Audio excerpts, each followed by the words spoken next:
Hey guys, welcome back to your channel. Today is solar eclipse and also summer solstice and also new moon. So people say today is a very powerful day, and so if you make a wish, it's gonna be easier to be realized. So I'm also going to make a wish. I would think what I wanna become in the next year, in the near future. So today is a very powerful day, so please everyone make a wish. Today I'm going to talk about English. In the last episode I talked about the commonality between quantum physics, psychology, and spirituality, and I have a lot more to talk about in that field. But today I'm gonna change a topic completely, and I'm gonna talk about English. And specifically, I'm gonna talk about why Japanese cannot speak English, although they studied English for 10 years. And I will look at this topic from a psychological perspective. So I guess many Japanese people are perfectionists. So they have many mindsets or mind blocks, such as they don't want to speak English until they become perfect in it, or they think only very smart people can speak English. So they think they're not smart enough to speak English, or they will think it's embarrassing, or they're too shy to speak English because they think their pronunciation is not good enough. So my first advice to those people is that please remove those mind blocks.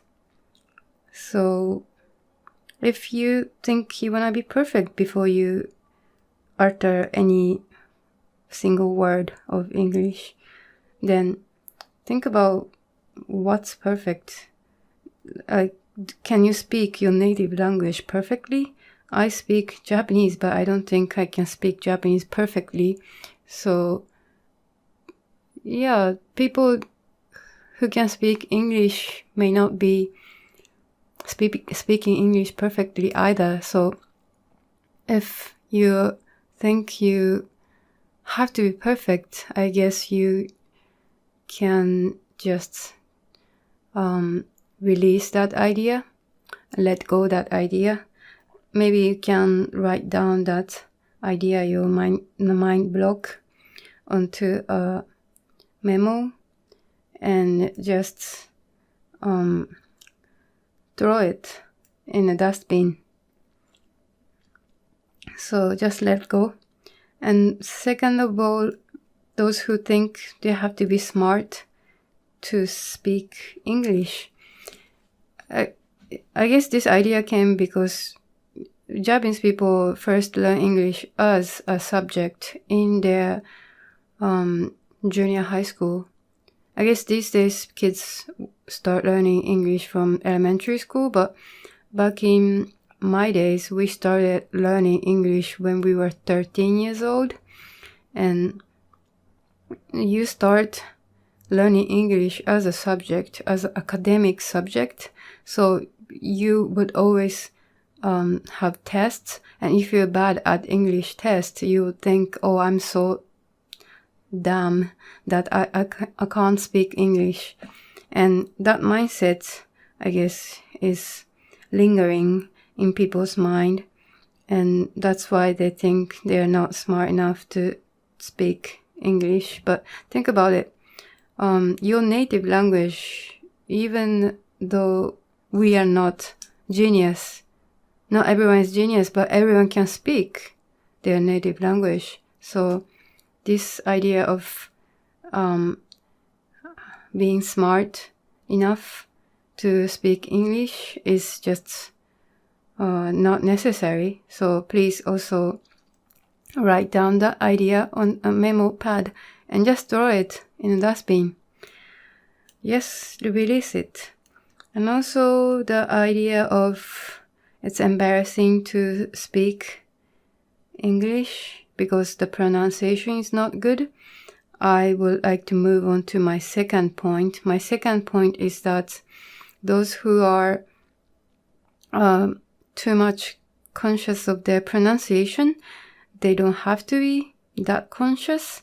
Like, my pronunciation is far from perfect, but I think my English makes sense. My foreign friends can understand me. And as I studied in the United States and also in the UK, I have encountered so many people who have different accents, not only because they're from different regions, probably different races, even have different pronunciations. And also those who speak English as their second language have much more various pronunciation than those native English speakers. For instance, when I was studying in the UK, I was studying in a city called Leeds, which is located in North England. So the native people in Leeds speak quite different accent from those you hear from BBC News. Those BBC News is, I guess, called Queen's English, which is spoken mostly in the South England, but in Northern England, people have different accents. For instance, when I first arrived at Leeds and me and my friends went to a cafe, we ordered a cup of coffee, and the cashier was asking us which sauce, and we were like, we have to order some sauce to drink coffee, but he meant to say which size, medium or large or something, but it was completely sounds like sauce. So sauce size, it's different, but people have different accent in different areas, especially in the UK. When you drive like an hour and you go to a neighbor town and you find people speaking in different accents. And like, we were living in Leeds, and when we went to Manchester, which is just 1 hour away, and people in Manchester are talking in slightly different accents. And also when you go to Liverpool, people are talking in really different accent, although it's not that far, it's just a few hours ride. And also when you go to, let's say, Scotland or Wales, they even have their own languages, and their English accent is also very unique from those southern England accents. So if people are worried about their pronunciation and they want to be like a native pronunciation, and I'll ask you, what's native? There's so many people speaking English as their native language, but they have so many different pronunciations. So just stop worrying about being native in pronunciation. And I've also met many international students when I was studying in the UK, those who are from India, Arabic countries, African countries, and Asian countries. And each one of them have their unique accents. And honestly speaking, Indian accent and African accents were difficult for me to understand, but our professors understood what they were saying and they were perfectly communicating with each other. It was kind of eye-opening for me. people can understand very different accents actually. So Japanese people who are shy about their own accent, thinking the accent is shitty, please do not think like that. Each language has their own unique way of pronunciating their own native language. And when you pronounce English, your native language pronunciation affects how you pronounce English, right? For instance, my husband is Indian, and I found that in Indian language, it's difficult to differentiate tsu and su sound in Japanese. In Japanese, we have this ta, chi, tsu, te, to, tsu sound, tsu, tsu sound, and sa, shi, su, se, so, su sound, su, su sound. For instance, tsuki and suki. Tsuki in Japanese means moon. Suki means like. And I found my husband is having difficulty differentiating su and tsu sound. It sounds the same for Indian people, which is quite interesting. And also, I heard that those people who speak Arabic are having difficulty differentiating P from B. P as in party and B as in bird. And when they want to say, let's go to a party, they can't really pronounce P well, and it will sound like, let's go to a party. And so I guess for Japanese people, it's easy to differentiate P from B, but from other people and from other regions, it's difficult to differentiate such pronunciations. Also, for instance, for Korean people, I heard it's difficult for them to pronounce sa, shi, su, se, so in Japanese. Sa, shi, su, se, so is like S-A, S-I, S-U, S-E, S-O, sa, shi, su, se. So they will pronounce it like sha, shi, shu, she, sho. So, and also in Japanese, we have difficulty telling the difference from L and R, because in Japanese, both L and R will sound like L. For instance, la, li, lu, le, lo. We write la, li, lu, le, lo as R-A, so it should be ra, ri, ru, re, ro, but we pronounce it as la, li, lu, le, lo, so it's more like L-A. I guess, strictly speaking, it's somewhere between L and R. It's like la, li, lu, le, lo, but it sounds more like L. And it's difficult for Japanese speakers to pronounce the R sound, so sometimes when they wanna say English, li, this li is difficult for them to both differentiate and pronounce, so sometimes they will say it like English. So L and R is confused. Or when you wanna say election, you would pronounce it as erection. I also made the same mistake before, and my friends laughed at me so hard.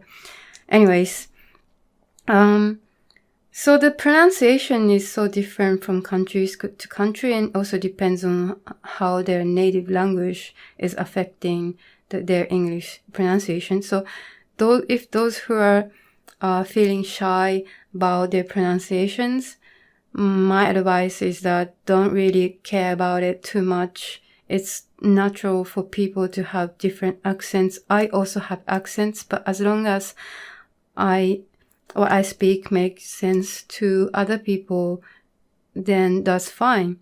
So my second point is that don't think too much about your pronunciation. And my third point is that I guess many, especially Japanese people, are perfectionists. So they want to be like a native speaker. So they have this mindset that I have to be a native speaker before I can speak English. But for this point, I I also had so much complex before. For instance, in my university in Japan, I guess 70% of students were those returnees, those who either were born abroad or grew up abroad. So they spoke English very, very well. Whereas I never lived abroad until I entered my university. And I even cried before I had to make my first ever presentation in English in my first year. But my professor's advice to me back then was that don't worry about your current English level or your pronunciation or your inferior to those other students who are returnees, because what you speak, the contents matters more than your pronunciation, your presentation. So me and my husband, we are both non-native English speaker, but we still got married and living together. So being native is not that important in speaking English. Think about it. There are so many people in the world who speak English, but who are not native English speakers. For instance, in India, they have 1 billion population, which is more than the addition of a US population and the UK and Australia, Canada combined.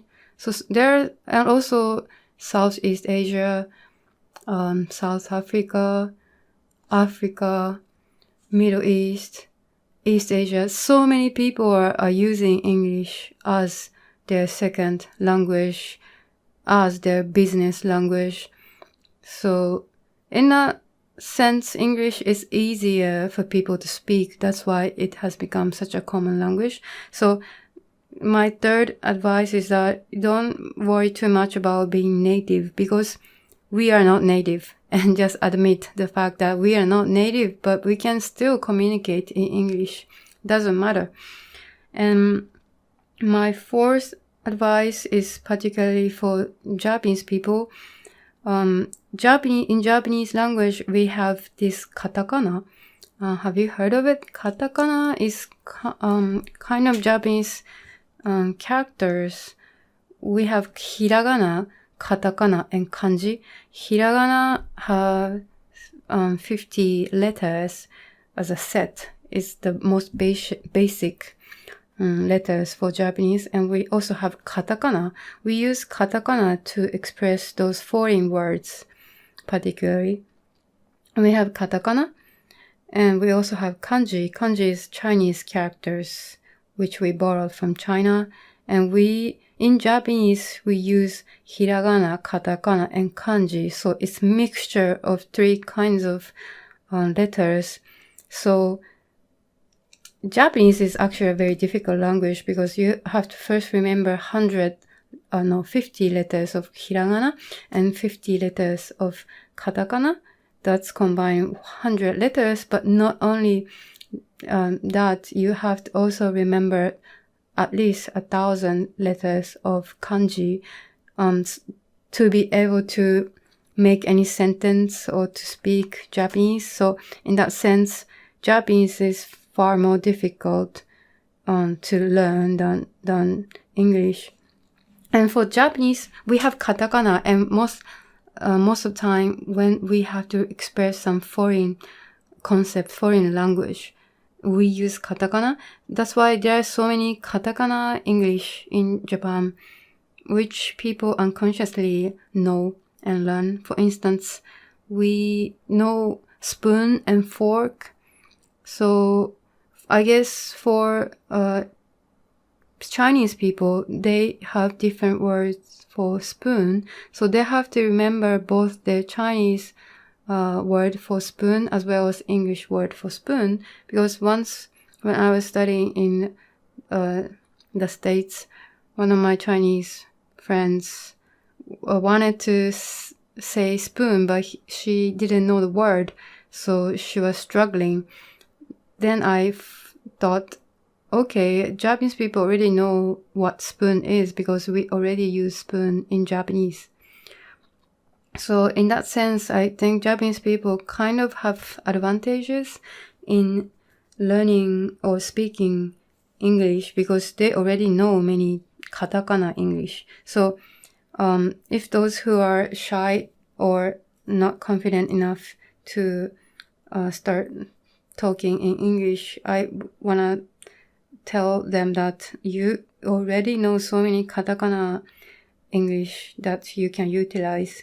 And it's 100 times or even 1,000 times easier for English-speaking people to understand what you're saying if you use katakana English versus if you just talk in Japanese. If you just talk in Japanese, those who don't talk Japanese would not understand you at all. But if you even trying to use katakana English, people would understand you. If you want to say spoon, people will understand you. If you say fork, people understand you. In Japanese, there are many words which can be both described in Japanese or English. For instance, chopsticks. In Japanese, we call it ohashi or just hashi. But if you just say ohashi to English-speaking person, they wouldn't understand you. But in Japanese, we also know that it's called chopsticks. We kind of use katakana to say chopsticks. So if you say chopsticks, then the English-speaking person would understand you. So in that way, Japanese people already know so many katakana English, so they should utilize it. And also, yeah, so to wrap up today's episode, don't mind too much about being perfect. Like, I also record my podcast in Japanese and English, and I know that my English is not far from perfect, but it's fine as long as my friends abroad can understand me what I'm talking, then that's fine.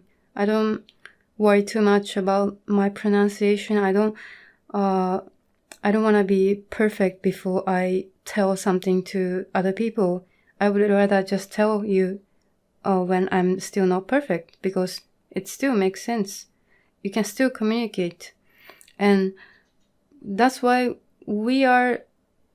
every day we are on the process of improving our English or any other languages you are learning.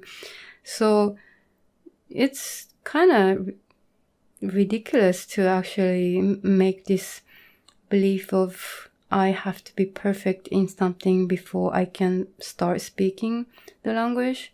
We are every day improving by speaking, by making mistakes. We are forever in the process of that improvement in a language. So, yeah, I hope this will help those who actually want to speak English but not confident enough to speak yet. Alright, that's it for today. Bye bye.